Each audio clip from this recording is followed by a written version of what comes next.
Hello friends, welcome to the channel. अगर आप 2 BHK या 3 BHK फ्लैट में रहते हैं तो दोस्तों गारंटीड है कि आपने 2 से 3 एसी अपने घर में लगवा रखे होंगे।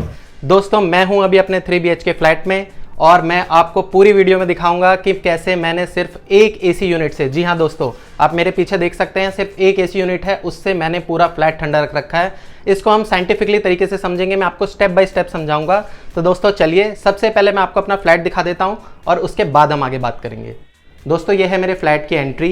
इसके राइट साइड में है एक रूम जिसको मैं स्टोर रूम की तरह यूज़ करता हूँ। जी हाँ दोस्तों आप देख सकते हैं काफ़ी अच्छा खासा बड़ा रूम है, इसमें भी कोई एसी यूनिट नहीं है। इसके बाद आता है मेरा हॉल जिसमें मैंने सोफ़ा डाल रखा है और मैंने अपना टीवी वगैरह भी इंस्टॉल इसी हॉल में कर रखा है। दोस्तों आप देख सकते हैं यहाँ पर भी कोई एसी नहीं है और ये फ्लैट अभी तक पूरा ठंडा है। इसके बाद हम चलते हैं तो आगे आ जाता है एक और रूम और इस रूम के बराबर में है मेरा मास्टर बेडरूम जिसके अंदर मैंने एसी इंस्टॉल कर रखा है। और यहाँ पे राइट साइड में जाएंगे तो एक वॉशरूम भी है और मास्टर बेडरूम के अंदर जाएंगे दोस्तों तो एक वॉशरूम और भी है। जी हाँ दोस्तों, और इसके बाहर हम निकलते हैं तो ये है बालकनी। ये देखिए दोस्तों, ये है शानदार नज़ारा।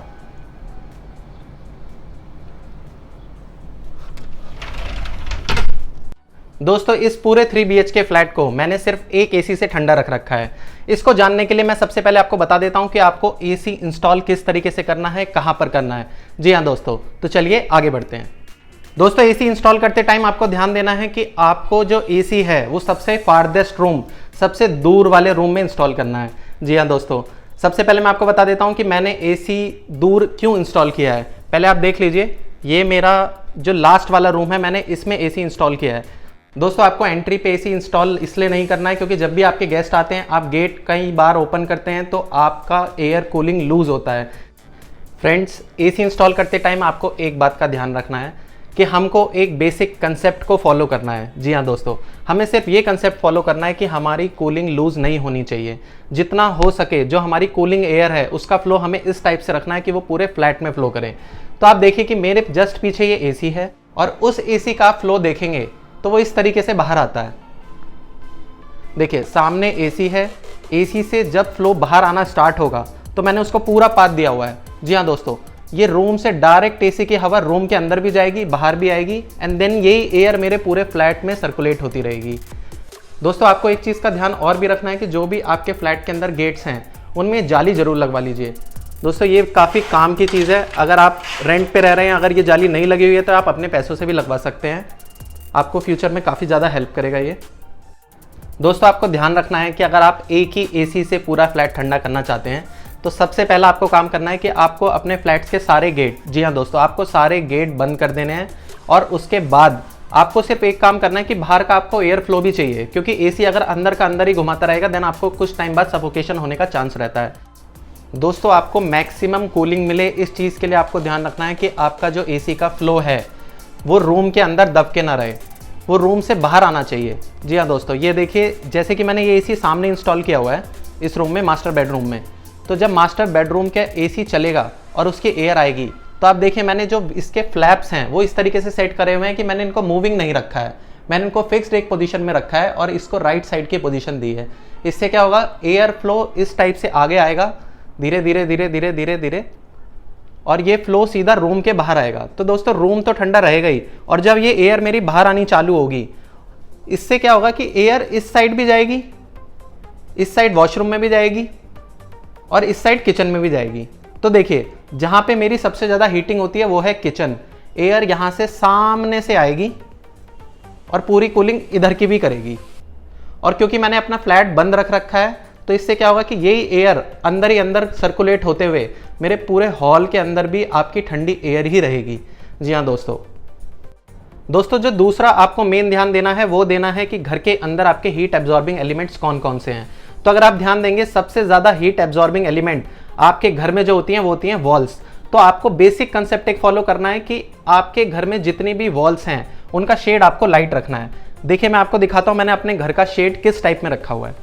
फ्रेंड्स अगर आप गौर करेंगे तो मैंने अपने पूरे घर का जो शेड है वो वाइट शेड रखा है। आप येलो भी रख सकते हैं या फिर लाइट ब्लू रख सकते हैं, लेकिन आपको ध्यान देना है कि आपको डार्क शेड नहीं रखना है क्योंकि जो डार्क शेड की वॉल्स होंगी वो आपकी हीट एब्जॉर्ब ज़्यादा करेंगी। उसके लिए आपको एटलीस्ट 2 से 3 एसी यूनिट लगने वाली है 3-4 BHK फ्लैट में। दोस्तों ये मेरा एक प्रूवन फैक्ट है। पहले मेरी शेड्स जो थी घर की डार्क शेड थी, उसके बाद मैंने इनको लाइट कराया है, उसके बाद से मेरे को काफ़ी ज़्यादा बेनिफिट मिला है। रीज़न ये है कि जो आपकी लाइट शेड की दीवारें होती हैं, एक बार ठंडी हो गई तो पूरे दिन आपकी ठंडी रहती है। फ्रेंड्स, किचन में आपको सबसे ज़्यादा ध्यान देना है, क्योंकि किचन एक ऐसी यूनिट है जहाँ पे कि आपकी सबसे ज़्यादा हीटिंग होती है।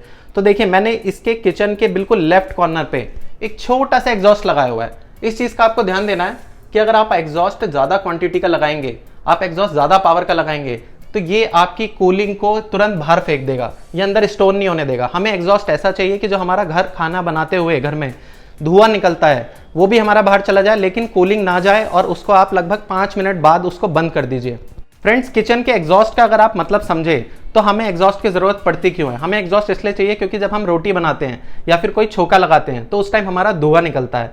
तो आपको सिर्फ इतना ध्यान रखना है कि जब आप एग्जॉस्ट को चला रहे हैं तो वो इतनी देर के लिए चले जिस टाइम हमारा धुआं जनरेट हो रहा है। लेट अस से कि कुकर में खाना बन रहा है, कुकर पूरी तरीके से बंद है, उस टाइम आप एग्जॉस्ट ना चलाएं। उससे क्या होगा, आप एग्जॉस्ट कंटिन्यूस चला के रख देंगे किचन में, लेकिन आपकी कूलिंग यूनिट भी बाहर निकलती जाएगी, आपकी पूरी कूलिंग एयर बाहर निकलती जाएगी। फ्रेंड, छोटे छोटे कंसेप्ट आपको काफ़ी ज़्यादा हेल्प कर सकते हैं। जैसे कि मान लीजिए हमने एक तवा ले रखा है, हमने इस पर रोटी वगैरह बनाई और ये तवा गर्म है। उसके बाद मेरा नेक्स्ट स्टेप होना चाहिए कि जब मेरा तवा यूज़ में नहीं है और ये गर्म है, ये हीट को रेडिएट कर रहा है, ये हीट को जनरेट कर रहा है, देन आप इसको रूम से बाहर रख दीजिए, आप इसको किचन से बाहर रख दीजिए। सुनने में आपको बड़ा अटपटा सा लगेगा कि मैं ऐसी बात क्यों कर रहा हूँ कि भाई मैंने रोटी बना ली और मैं तवे को किचन में ना रखूँ, उसको बाहर रख दूँ। दोस्तों, एक चीज़ का आप ध्यान रखिए कि आप ये फॉलो करके देखिएगा कि आपके घर में कढ़ाई है या फिर आपके घर में तवा है, जब ये गर्म है, इसका काम हो चुका है, आप इसको तुरंत बाहर रख दीजिए। तो इसकी क्या होगा कि ये ना हीट जनरेशन जो इसका है वो एक तरीके से आपने घर के अंदर हीट जनरेशन स्टॉप कर दिया है। तो ये छोटी छोटी जो हीट है ये हमारी कूलिंग को खा जाती है। हमें इस कूलिंग को अंदर बचा के रखना है, इसको एक तरीके से रूम को पैक रखना है विद प्रॉपर वेंटिलेशन। तो प्रॉपर वेंटिलेशन हमने कैसे मेंटेन किया कि जब हमको ज़रूरत लगी कि हमारे घर में धुआं आ रहा है, हमने एग्जॉस्ट चला के उसको बाहर फेंक दिया है, और उसके बाद जो हमारी हीट जनरेट करने वाली चीज़ें हैं जैसे कि तवा है, कढ़ाई है, हमने इनको तुरंत बाहर रख दिया। दोस्तों, घर के अंदर हीट जनरेशन का एक मेजर सोर्स होता है इन्वर्टर। आपको एक चीज़ और ध्यान रखनी है कि इन्वर्टर आप घर के अंदर ना रखें, आप बाहर रख सकते हैं, जैसे बालकनी में रख सकते हैं। मैं आपको दिखाता हूँ मैंने अपने इन्वर्टर की पोजीशन क्या रखी है। देखिए, यहाँ से मेरी बालकनी स्टार्ट होती है और हम अगर बालकनी के बाहर जाएं तो मैंने इन्वर्टर बाहर रखा हुआ है, ये देखिए। दोस्तों, इन्वर्टर बाहर रखने से मुझे काफ़ी ज़्यादा हेल्प मिली है। इससे क्या होता है कि इन्वर्टर जो हीट जनरेट कर रहा है और मेरे एसी को एक्स्ट्रा वर्क करना पड़ रहा था उस हीट को ठंडा करने के लिए, उसे मैंने प्रिवेंट कर लिया है। दूसरी एक चीज़ और भी है कि इन्वर्टर से अगर कुछ रेडिएशंस निकलती है तो मेरी फैमिली उस चीज़ से सेफ रहती है, इसलिए मैंने अपने इन्वर्टर यूनिट को भी बाहर रखा हुआ है। दोस्तों, अब बात कर लेते हैं रेफ्रिजरेटर की। अगर आप ध्यान दें, हमारे इलेक्ट्रिकल अप्लायंस जो भी घर में होते हैं वो कुछ ना कुछ हीट जनरेट करते हैं। जैसे कि ये मेरा रेफ्रिजरेटर है, ये भी कुछ ना कुछ हीट जनरेट करता होगा। तो मैंने इसके लिए एक बेसिक कंसेप्ट फॉलो किया है कि मैंने अपने फ्रिज की पोजीशन इस टाइप से रखी है कि उसके जस्ट बैक साइड में एक एग्जॉस्ट हो। एटलीस्ट वो चले ना, चाहे वो चले ना, लेकिन एग्जॉस्ट में थोड़ी सी ओपनिंग ज़रूर रहती है। तो क्या होगा कि इस रेफ्रिजरेटर में जो भी हीट जनरेट हो रही है वो धीरे धीरे इस एग्जॉस्ट से पास होती रहेगी। तो दोस्तों, एक तरीके से मैंने एसी का एक एक्स्ट्रा वर्क और बचा दिया है। मेरा एसी पहले क्या कर रहा था कि जो मेरा रेफ्रिजरेटर हीट जनरेट कर रहा था उसको भी ठंडा करने में काम करता था। तो मैंने क्या किया, अपने इस एग्जॉस्ट के थ्रू, इस एग्जॉस्ट के छोटे से पैसेज के थ्रू मैंने इस हीट को धीरे धीरे बाहर फेंक दिया। तो मेरे एसी को थोड़ा काम और कम करना पड़ रहा है। फ्रेंड, चौथी चीज़ है एयर कूलिंग को बचाने के लिए, वो है घर की लाइट्स। जी हाँ दोस्तों, आप एक चीज़ का ध्यान दीजिए कि घर के अंदर आपको छोटी लाइट्स का ज़्यादा यूज़ करना है। आप ट्यूबलाइट को यूज़ ना करें, छोटे छोटे एलईडी बल्ब यूज़ करें, एंड कोशिश करिए कि आप येलो लाइट ना यूज़ करें। पूरे घर के अंदर व्हाइट लाइट यूज़ करने का मेरे को एक काफ़ी ज़्यादा बेनिफिट मिला है, क्योंकि जो येलो लाइट हैं उनकी हीट जनरेशन ज़्यादा होती है। इनफैक्ट आप एक चीज़ और देख सकते हैं कि जो येलो बल्ब्स होते हैं वो इलेक्ट्रिसिटी ज़्यादा कंज्यूम करते हैं, और जो चीज़ इलेक्ट्रिसिटी ज़्यादा कंज्यूम कर रही है ऑब्वियस सी बात है वो हीट भी ज़्यादा जनरेट कर रही होगी। तो आप व्हाइट लाइट लीजिए, छोटे छोटे एलईडी बल्ब्स लीजिए, वो आपको काफ़ी ज़्यादा हेल्प करेंगे।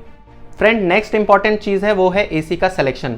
जी हाँ दोस्तों, थोड़ा सा पैसा ज़्यादा जाएगा, लेकिन जब भी आप एसी को सेलेक्ट कर रहे हैं आप इन्वर्टर एसी को प्रेफर करिए।